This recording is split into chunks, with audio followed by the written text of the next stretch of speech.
right, what's going on, guys? You guys are tuned into the Chappy Bengals Podcast.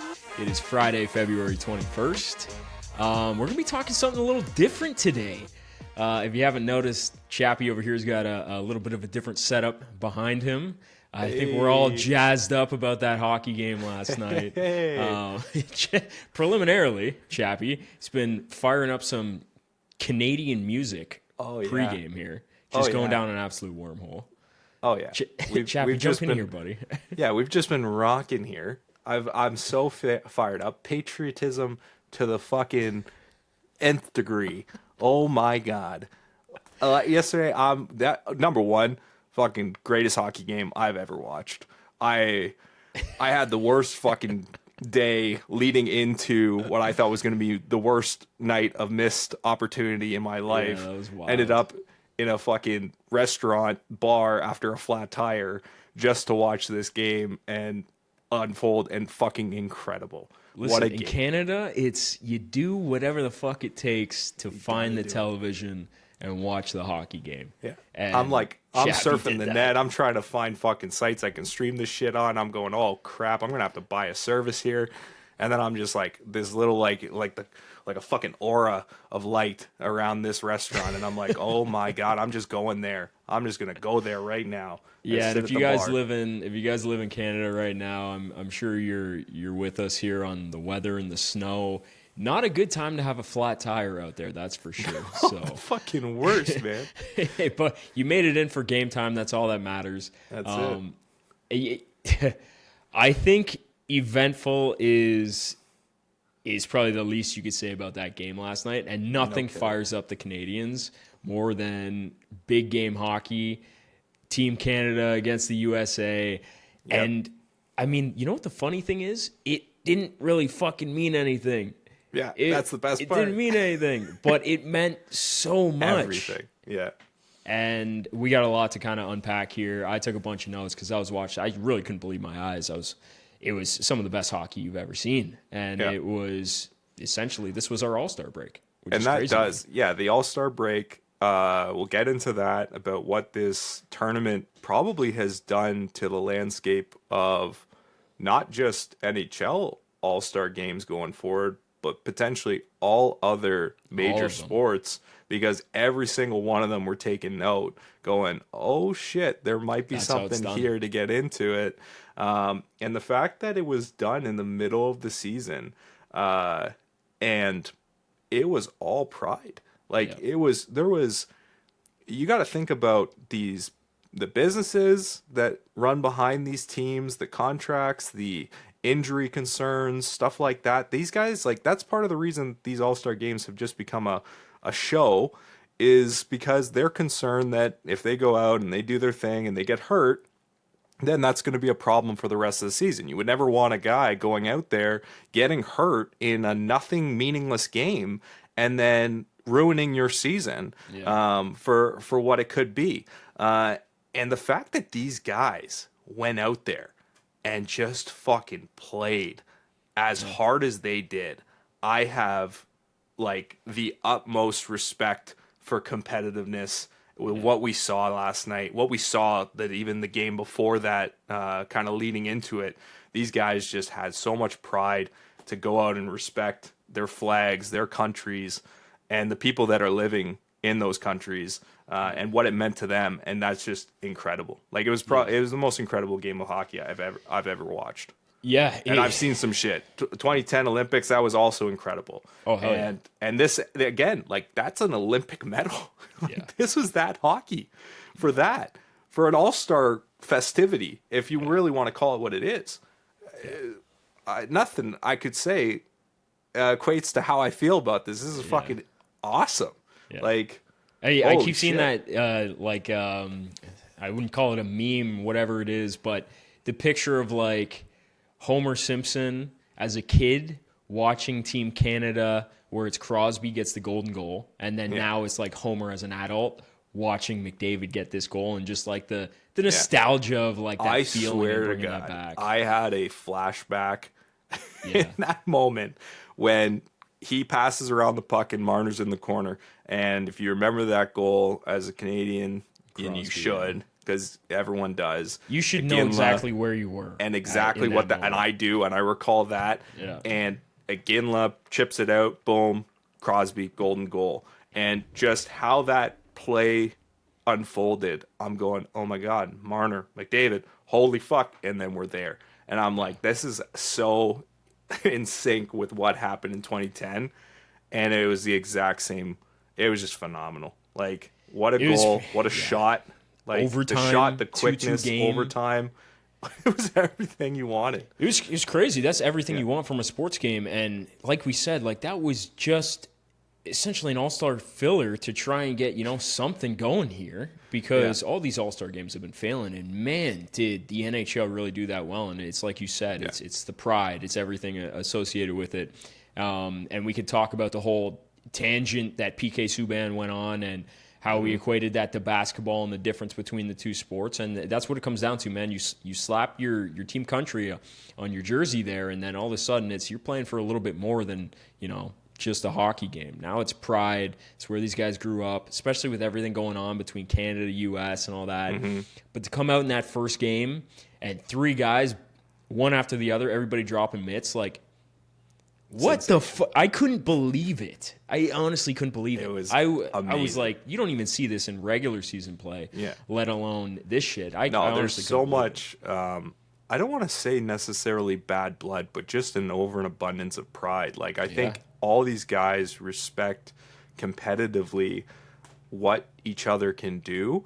Yeah. And then when you get on the ice, and you had to know prior to this how much shit talking happens with hockey. There is just, it is the number one sport, I swear, for just absolutely being ruthless to other people and chirping them and coming through on that. And you had to know the Americans and the Canadians alike prior to this on their respective teams were just giving it to each other. And you saw that, right? Like you saw then the Kachuk brothers doing what they're doing, like, and they come from a family of, fighters, and hockey's just their life that. too. Hockey is that.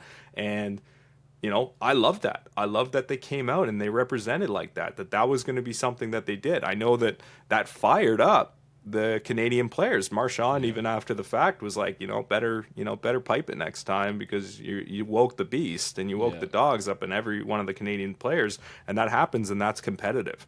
But that should have been done ample to the American players, I think, because of that, what's been going on with the anthems and what's been going on that side. And that's something that we talked about. It's, this is a catalyst from other things politically that are pushing now and kind of charging up games like this.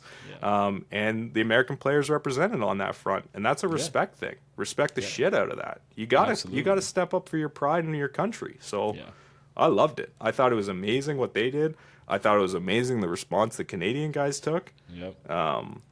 I loved every minute of this. This was the best thing I've seen in years. I think as a sports fan, you're clamoring for that. Like, just as a competitor and stuff, this is what you want to see, right? Like, we've talked, behind the scenes about the product of the NHL and the NBA and some of these sports, and how it's just kind of, in season stuff. You don't get this, right?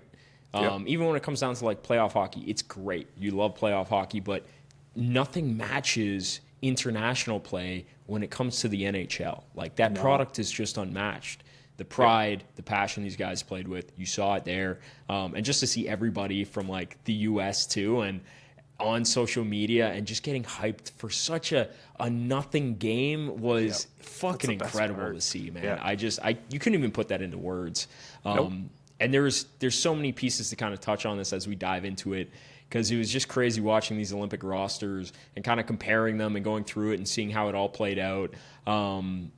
And just how it just came down to, of course, the best player in the game, Canadian, McJesus, burying the goal. It just, you can't script it any better, right? Like, it's insane to me. But kind of, what was your big takeaways from this game, aside from the fact that we just love the fuck out of this game? And so number one, like, the hockey that was played in that game, if you were new to the game, I don't think you're going to understand completely what you just witnessed. Like, if you're a newcomer and that seems to be like, I hope this was the kickstart to an American generation of hockey players to continue this rivalry and to continue to stem it, because all the comments prior to it were like, hey, we're here and we're ready to take over this game too, right? And I truly believe that they are right there ready to do that. Like, this game couldn't have been tighter. This game couldn't have been more. Like, there's a clear separation between American hockey and Canadian hockey and then a lot of the other teams, countries, right? And that's not to slight them. There's just depth. There's just that depth of those players. And when you have that, population in the States, obviously it's relative to what you output, right? And I think that's where the Canadian market kind of slims that down a bit. But the hockey that was put on display there, when you're looking at it, and like, there was a moment in that first game with Canada US where McDavid looked different. He looked like he was faster than everybody, could do that in different spots in the game, and you could tell that there was a separation of talent from him to the rest of the people on the ice. And then as that game kind of continued on, you realized, there's not a lot of opportunities here. There's not a lot of chances. There's so much good stick play that's happening. Slavin for the United States in this past game was phenomenal.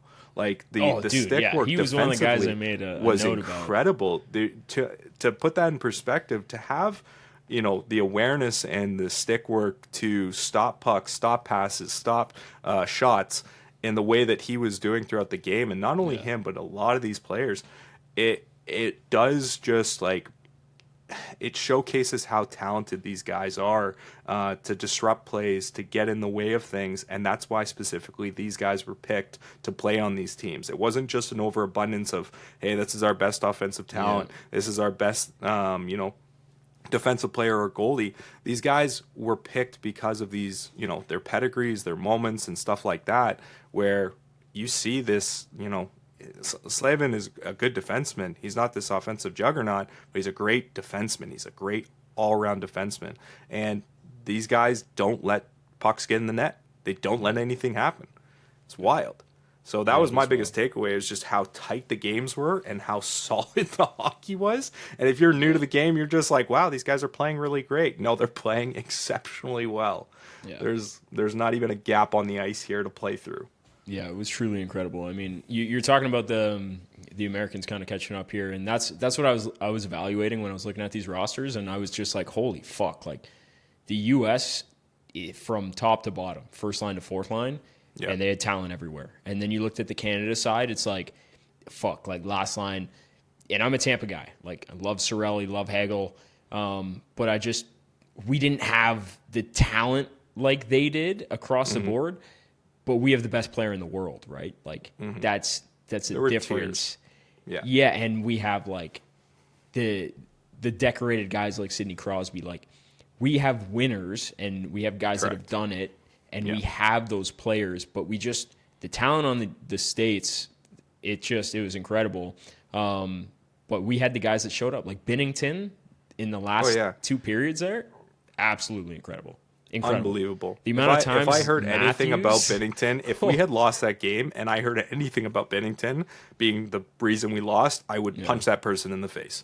Legitimately. Absolutely. I would be like, what are you on? Did you watch what I watched? That guy kept us in so many times throughout the game. Unbelievable saves. The one thing that I honestly thought did separate us was probably the fact that there's a championship pedigree in one net and there's not in the other. Yeah. And that's been showcased over the course of the seasons here between Winnipeg and even St. Louis and what they did. Like, that matters. That matters in these games. That matters in these moments. Game 7 matters of the NHL Stanley Cup playoffs. Like, to have that under your belt and to be able to kind of look through that. And when we look at the Canadian roster, those guys that you just mentioned all have that. Right? Those Tampa players, they've won it. Those guys, Binnington, he's won it. These guys have all gone through that. They've all been through that experience. And you look at across the board, on the other side, obviously Matt would probably be the most one that you can say, okay, recently, like off top of mind. But then you go through the run of the list here, And no, there's not all that much of a championship pedigree across the board here. Yeah. And in net, we've seen that happen with even Hellebuck. And Hellebuck's, I would say, 1, 2, maybe 3, if not 1, 2, or 3, depends on how you evaluate it, in the league in goaltending. Yeah. So it's like they have it. It's there. And the talent is definitely booming, and it's coming in hot. Matthews, you know me, Leaf fan. This guy's incredible. Defensively, I thought he was fantastic. The fact that play happened where he drew towards Marner, I thought was the funniest shit in the world. That was in pretty fact, funny, it wasn't even his player to make. I'm pretty know, sure on that play I it's know. Hughes. So Yeah. it's like one of those scenarios where I found it funny. As a Leaf fan, I find it even more funny because I'm now charged up because I'm going, shit, Marner just tasted victory, and Matthews just tasted defeat again. And they So were if right anyone's there going to on want it opposite more, ends. it's the two of these guys that are saying, oh shit, this is kind of, number one, I'm sick of it. Number two, this is kind of nice. And that's the guy that we needed to kind of get out of his head and win something, right? So I love to see it. Well, let's kind of stay on that topic of the Leafs guys here, because that's where I specifically had my eyes on, because you know me. I'm the one that's anti-Leafs because of the way that, their stars play in the big games and how the team is. And I had my eyes on them specifically because of, how big of a spot this was to be in. And at the start, I was like, oh, Marner getting dropped down to the fourth line. Things were getting tight against the States in that first game, and you're just like, there he goes, right? Like, they disappear. And even with Matthews, I'm like, haven't really seen him be standout-ish in this tournament. And he's supposed to be like the best player on that American team. I'm a little confused. I'm not seeing it. Even in the start of the game last night, Matthews, I didn't see too much from him. And then he was just getting stoned by Binnington, and it was hard to miss. But I looked at that, and if anything, I'm more proud for Marner just because of the fact that, dude, he was on the dishing end of both of those goals at the end of the game. Yep. And he made some great Beautiful plays there. passes. Great plays. So I was very magician, surprised by that. And that's what you want to see. That's what the guy is he's that playmaker, and that's the same reason you have him on the Leafs, and that's why you want to pay him the money to be that guy. But you could see the jitters. If he can just go in the corner and get the puck and make these plays, like, that's what you want to see from this guy. Yeah. And I thought it was see beautiful. It there is pretty incredible. Yeah, I thought, number one, smart play. The two plays that happened between the pass to Bennett, right, and beautiful shot there. But like drew in the defenders, right, and then slipped the pass down, and then beautiful tuck in the net, right, and then on that other play, the final goal, he extended the ice. He made the ice bigger than what it was supposed to be, drawing players to him once again, causing McDavid, the best player in the fucking world, to be open. There are processes in thought that these guys are taught in playing these games as to what different things is. Collapsing a box, expanding things in different reasons, right? Like, that opportunity extended itself because of where Marner positioned himself, right? And then the pass, beautiful. That's his skill set. He's an elite passer. He's a playmaker. And dear God, like, it was just a beautiful play. I think, if anything, I'm not even going to take anything away from Matthews, because I think Matthews played the best defensive game probably all tournament. He, as he does, offensively, sometimes goes a little, I don't know, where are you, buddy? And that's unfortunately his somewhat of his resume that he's putting together here. But defensively, he was the best player on the ice last night. And I think that one play overshadows what was a terrific game defensively. And that's kind of what you come to see and expect from Matthews, is not just, his wrist shot, his goals, and that's what everyone wants to see. But if you really look behind the scenes, with two-time Selke finalist in the last couple of years here, like, this guy's one of the best two-way players in hockey. And sometimes it's not putting points on the board. I think he had 2 points regardless, but like, again, it's not always showing up on the score sheet what these guys are doing. And I think both of them played much better than maybe the score sheet suggests. So it was great to see overall. I loved it. And just, again, the passion, man. Like, that's Yeah. the biggest thing for me. Like, that's the takeaway. The fact that they had something to fight for and have pride in. I pray that they bring that back home to Toronto, and that comes through for us in I bet you do. this year. I do. I think it's there. I think it's ready. These guys are maturing. They're seeing, what it tastes like, what it feels like to get there. And I think it's just a matter of time. We talked about this in earlier podcasts. 10 years is that window in typical NHL drafts where you see a 10-year period where from start to finish, there may not be that playoff success. Come that 9, 10, 11-year season, that's where they start to see it. And we're right in line with that contract and that draft. So I think it's coming. Yeah, I mean, that's what you want to see. And I know your hope is, like, let's bring that home. I think the best thing that could have come of this is, like, Marner in a situation like that actually being on the winning side and pulling through. And knowing that he can do that is huge, one. Yep.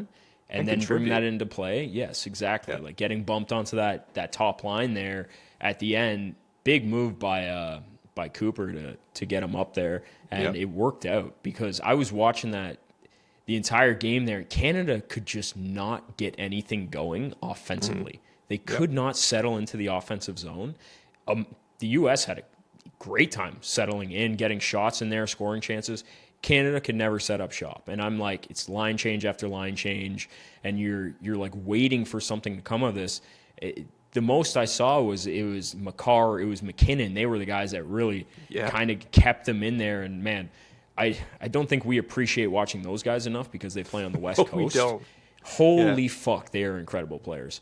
I've never watched Makar that much in my life, and Cale Makar is He's phenomenal. insane. If you haven't tuned into a Colorado game, please do so after this. Cale Makar is one of the most talented defensemen that we have seen in years. I'm pretty sure he's under the helm and agency of Bobby Orr, and that speaks volumes to his talent and what that means. Bobby Orr was the best defenseman of all time and should be considered that. And that's, maybe Nicholas Lidstrom might be saying, hey, I'm pretty good too, but Bobby Orr in terms of offensive talent and defensive talent, just incredible. So Cale Makar, his game is so much like Bobby's that he can be game breaking at any given time and take over. And you saw that at different points in the game leading out of the second period. I was like, oh my God, Makar is so sick. He had so one possession there where he was just on his edges, just rounding. And rounding. I couldn't believe it. Like the edge work from this guy and the way he moved the puck. Same with McKinnon, man. Probably some of the best in the game, if not the. Holy shit, those guys are amazing. And I think we know why Colorado dished Rantanen, because they're going to have to pay up for Makar, and I'm keeping that guy. Best defenseman in the league, hands down, for sure. By far. Not even a mile. That's the beauty of this, like, international play and getting to see best on best is, like, some of these teams and the guys that you don't get to see normally. We're on the East Coast, so we don't get to watch the West Coasters too much. I'm not staying up to watch Colorado plus at 10 p.m. all the time, right? So I don't see as much. I get the highlights. So to actually see that in action, that was amazing.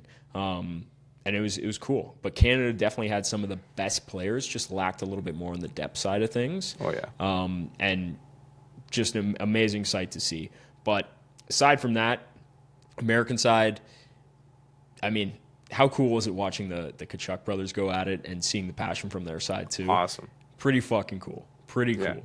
Yeah. No, that's what we want. That's what we want. I think in the growth of the game and what's happened in the States, with the growth of the game, like we're talking about guys, although the failed experiment in Arizona, we can finally, put to rest with the Coyotes, but that did birth one of our best talents in the league today in Austin Matthews. And I think when you have that coming up in the league in spots like Arizona, it only speaks to what the Americans are going to be putting together over the next couple years. And honestly, like, the takeover and this kind of conversation that was leading into the game, right? Like, we're going to take your game and all the other shit. But, like, that rivalry is what makes these games great. And I think it's not only going to be now, it's going to be for forever. Like, I think this team is never, like, I will be remiss if I said that's not a good thing. Like, I think it's an awesome thing for the game.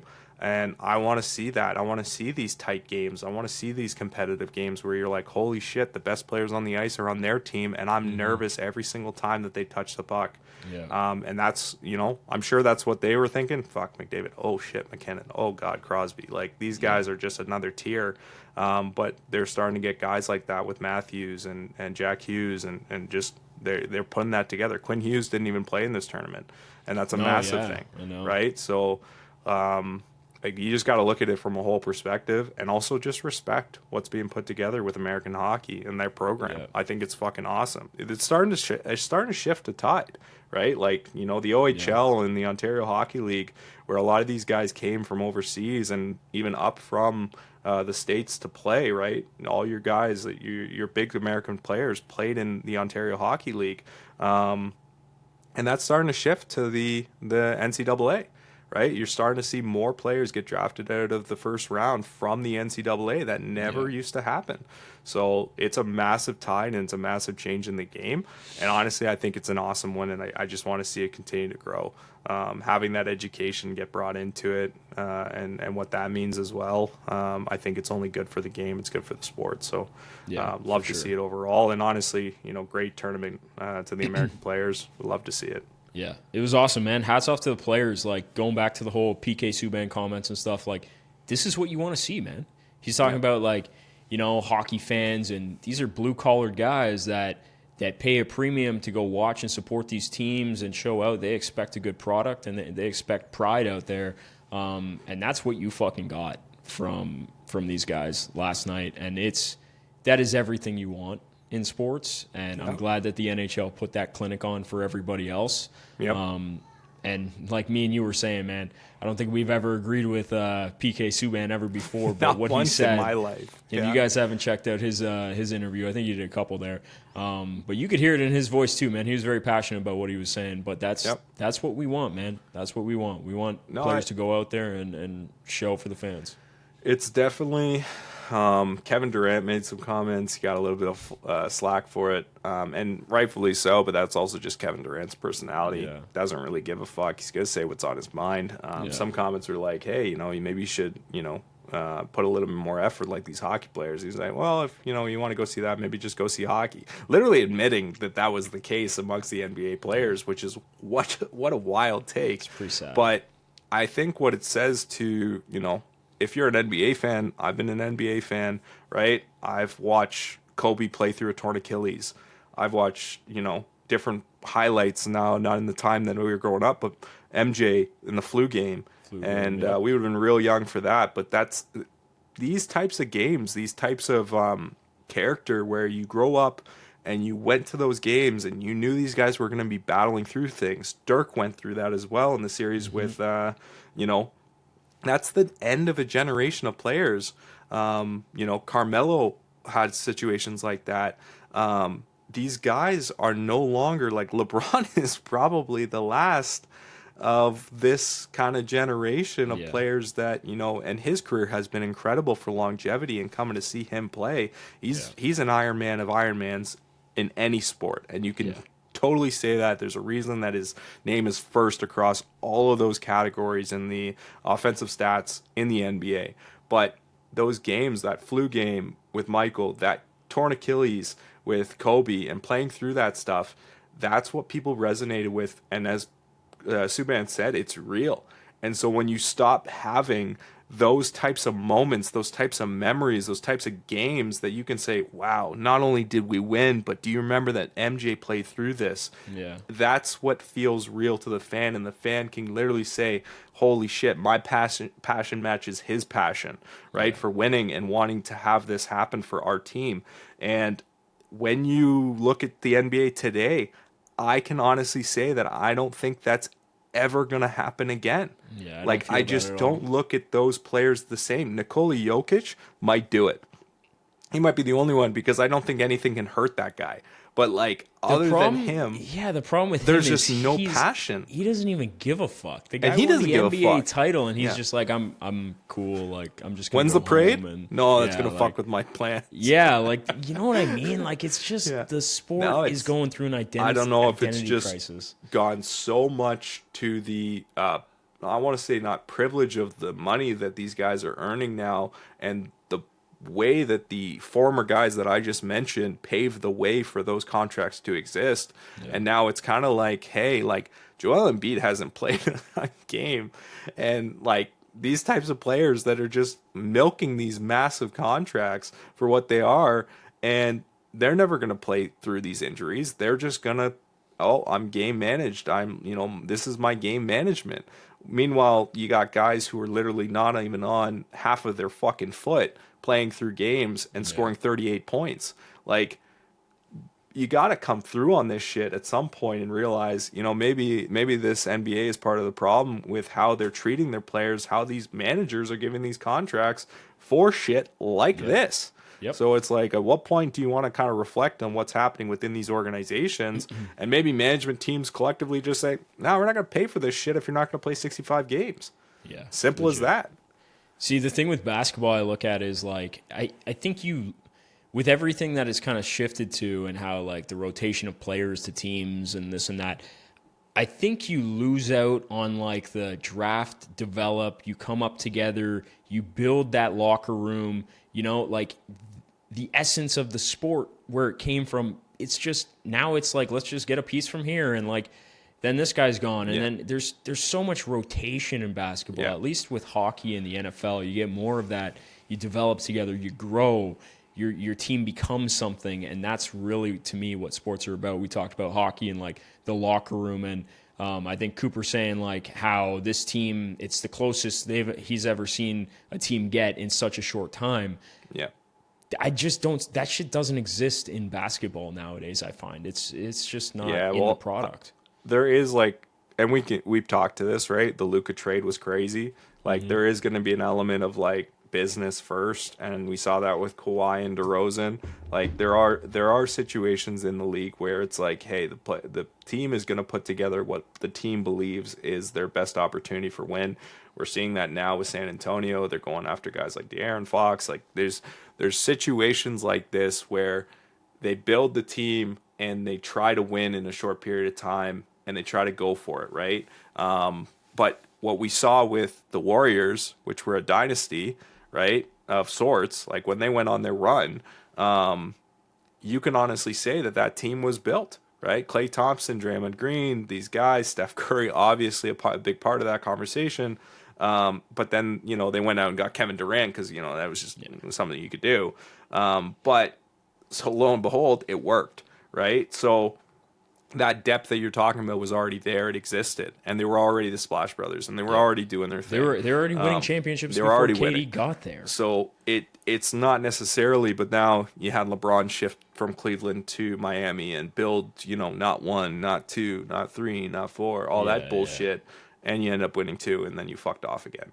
So it's like that kind of culture where you can just shift at any point in time and not really have any respect for the logo on the jersey as a part of your career has definitely waned. You would have never seen, in the grand scheme of it with Kobe and all that stuff, like it's iconic. There's no other team that guy would play for. Yeah. Right. And so there's players like that existed in the NBA back in the 90s, the 80s, early 2000s, where you could say that player is part of this team's history. And today you can't say that for all of these NBA players that constantly are flipped, constantly are rotated. And I think it's honestly systemic. It's a problem with the league, top down, not just the players and how they respond to these things, but also how the players are treated by their management teams. They're not respected. They're an asset. And that's how it's going. Wherein every single player in the NHL is, dear God, we need to keep this guy. Like we gotta keep on to our stars, our superstars. There's no way we want to let this guy go. And I think the players feel that, they respect that, right? Yeah. And I know we're about to get into something else on that exact same situation that's just happening in the majors. I can't wait to talk about that. Yeah. No, I also will say, I do think, those days are gone, man. 20, 30 years ago, I think there's too much money in sports now, unfortunately. And it's kind of gotten to this point. So that's probably why I sit here and I love football so much, is because you can't just like move a guy here and there. It takes so many pieces to be a good team, right? It's a full team sport. And it's so much harder to win in that aspect. Whereas basketball, you have so many pieces that are moving, and like you said, the loyalty and all that stuff, it's just different. Feels different. So, But yeah, you want to get into what you're just kind of segueing into there. We could talk about your Brew Jays there, pal. Got to get your feelings on this one. What's happening? What is this team doing? So probably some of the most exciting times for us in Toronto, being Blue Jays fans, was 2016, that stretch when we had Donaldson, Bautista, and Encarnacion. Yep. We had Anthopoulos as the GM there, and he went out and he was making all those moves. He was acquiring Tulowitzki. He went out, he traded a guy that we all loved in Laurie for Donaldson. We made all these fucking moves. We went out, we got the pitchers. It was nuts. It was a great time to be a Blue Jays fan. Then what's happening? Yep. And then you go and Anthopoulos doesn't opt into the contract that the Jays offered him. He ends up going to Atlanta, wins a World Series with them, and he's still currently there. Crazy. And the Blue Jays have been in turmoil with what was supposed to be a promising young group of players, which now it's kind of hitting a head where this could all come right back to beginning and resetting, which is pretty sad. So I know you're a big baseball guy, Chappy. I want to kind of get your insight into where this is going, because it doesn't look like the Jays came to terms with Vladdy there. And from what I'm hearing, the guy is walking next season. What are your thoughts?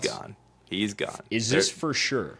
There's no way that unless this management team gets fired, they get fired in the next, 2 months here, that Vladdy doesn't re-sign. And the reason I say 2 months is it's a long season in the MLB, but that trade deadline, if there is a level of assets that we are going to need to be able to restock, we have the 24th farm system in the major leagues, right?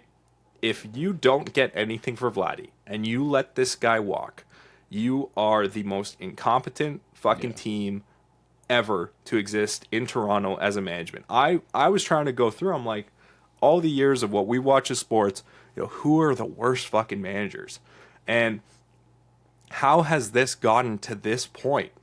As a Toronto fan, we had what we had in that era that you're talking about in 2015 onward. It was the end of an old team. These are guys like Donaldson that were running, into the end of their prime years. He was a late bloomer. Bautista, same situation. Encarnacion, same situation. We really hit a peak of guys' primes post what should or could have been their primes. And it was a phenomenal team to watch. Led the league in home runs. These teams were phenomenal. Built so well, right? Offensively built first, right? Yeah. Now you have this management team that's overly focused on building like they built in Cleveland, through the pen, through the defensive game, and trying to accommodate defensive runs saved more than runs scored. Yeah. And it's not working, and it wasn't working, and the team is frustrated as a result because they're hearing it from the fans, they're hearing it from the obviously what they're doing amongst the team, and then you have homegrown talent from literally within, drafted within, kept within, players and to talent, Hall of Fame talent of those guys have built and helped foster what they had with Vladdy Guerrero Jr. and fucking Bichette. Right? These are all players, former sons of former players in the majors, successful players. Yeah. And we've just said, nah, not for us, basically. Like, we've gone through and just let this go away. Now, I'm not going to speak to the fact that, Bichette has been a subpar defensive player, right? Yeah. And that same with Vladdy and what that is. But you can't win without these types of players that have that potential to go into their 26, 27, 28, 29 season, which should be considered their peak, and just say to the Wolves, I just don't give a fuck about you anymore. Like, you had first shot. You had first shot to get this right with these teams and these players, and you just said, no, coming into your prime, we're just going to let you walk. We had enough with you, right? Teams like the Tampa Bay, management, where they actually, they build out their talent. They always move off of their talent, get more talent in, and they start a cycle. They have a system. It works. It has worked. They're a winning club. Toronto has had this talent. They've done nothing really to do anything about building around it. They had a squad here. They went out and got an older player in George Springer that just hasn't worked out to the way that they thought. He's been fun to watch when he's been healthy, but he's just been historically not, right? But at least they took the shot there. That's where I'm a little confused. But now it's as like, to where what we're are you at now. doing? Yeah. Like, I don't know what they're doing. I quite frankly have no idea what the fuck they're doing. I don't even think you need to be like a resident baseball fan to say like, what the fuck are you doing? Because I know, limited surface about baseball. You know a lot more than I do, but I sit here and I look at it and I'm like, okay, so when we started with this core of players, we tried to get guys to help them, and they were young and coming up, and we got the Springer and we did all that stuff. Now we're at the point where it's like, well, you won't even sign the good players that we have. Like, as far as I'm concerned, isn't there no salary cap in baseball as well? No salary cap. There's a luxury tax. Okay, so we don't even have salary cap issues. Who the fuck are you guys paying that you're having problems paying a star player like Vladdy Guerrero? This was a How does that wild make take, sense? but they said, hey, we're going to offer the biggest contract and extend them with the biggest contract. I think there are two players that have been extended under the Ross Atkins and Shapiro fucking era, and I think it's Randall Grichuk and Jose Barrios. That's who we fucking extended. Like, what and are then we the doing largest here? contract that we've given out, by the way, is not over $30 million annually. So now we're looking at a contract for Vladdy that is very much past that number, way past that number. Now, if these guys are just saying, oh, we offered him a great amount, and I don't know what that great amount looks like, but I want to fucking know. Like, if you're going to let this guy walk, and you're not going to give us the details on what those contracts look like or what the offers were, even hypothetically, we have David Ortiz, murmurs or rumors, and he's obviously connected to Boston in a way, and that's a prime potential destination for Vladdy here. There's a connection with the family. That's a thing that could unfold. If that happens, that's like the exact same situation that we were just talking about with fucking Saquon and the Eagles and the Giants, and saying, you just going to let that walk into the Red Sox and him just go ham on us? It was literally the exact same scenario. The Green Monster. Were the Giants paying like man? this, like, if we're not seeing a prime example in the last year of what you don't fucking do as a general manager, seriously, it's that. And we're talking about the same thing, a generational talent, a guy that was literally marked with I think it's like a 70 or 80 tool hit grade, which was the highest that ever fucking happened. And you're going to let that 26-year-old walk into free agency and just say, I don't think it's for us. You're a clown. Whoever is in that organization, just put the paint on right now, because it's literally a joke of what you are doing. We're literally laughing because that's how pitiful what is unfolding in front of us is as Jays fans.